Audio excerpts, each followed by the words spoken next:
Right. I know I said in a video a couple of weeks ago that I'd be doing a book review of Metro 2035, but something really cool came across my desk, and that is the Chronicles of Riddick, a book, a novelization of the movie.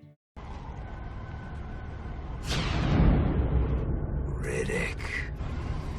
I'm a big fan of it, so I kind of went in already thinking this is going to be a 10 out of 10 book.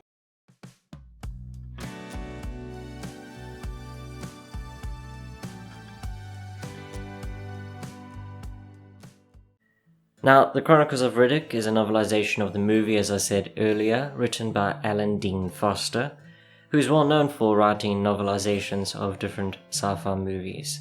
One thing that people say that they really like about the book itself was that it really expanded upon the universe itself, so we learned a bit more about how things worked, what was going on, and that made it a lot more interesting. At the same time, he recognized that although this is a rather deep science fiction world space, it's a rather straightforward action hero story, or anti-hero, whichever you want to call it. But in following that feeling, he's made sure that his writing is straightforward. It doesn't linger too much on the details. Rather, it sets the scene, uses the right jargon, perhaps expands upon complicated concepts, but mostly it focuses on the plot, the characters, their dialogue, the action, which is just what we watch the movies for, so it's what the book is pushing more than anything else. Now, the plot does follow the basic storyline of the movie, but with some additional details, narrative, backstory behind Richard B. Riddick. And Riddick, being a fugitive with extraordinary abilities, is captured by mercenaries and taken to the planet Helion Prime. Once there, he becomes involved in a conflict with the Necromongers, the main antagonist in the story, a militaristic cult seeking to conquer and convert all human life.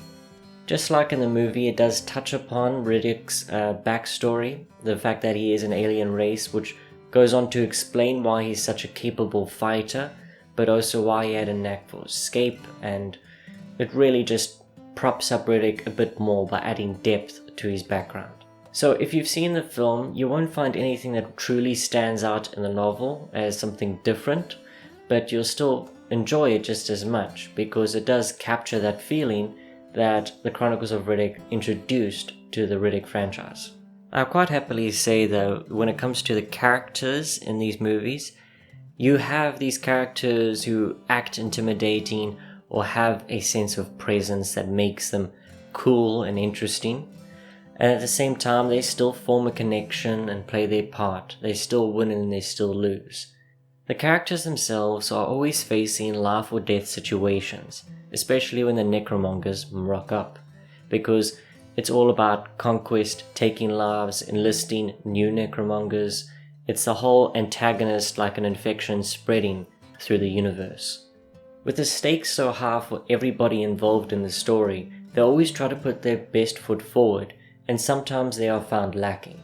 It's in the hesitation or the lack of skill, or perhaps simple bad luck, but mostly it's those first two that keeps them from surviving the situations they are in.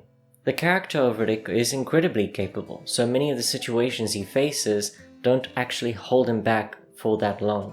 When it comes to recommending this novel, I think those who are familiar with the movies will find it a nice treat and still something that's a bit more than what the movies provided. And those who are unfamiliar with the movies will still find enjoyment in it as a straightforward action sci-fi. I do recommend the novel, not just because of my own nostalgia and bias, but because it is a well-written sci-fi novel that I think many readers can enjoy. With that, thank you for watching and happy reading.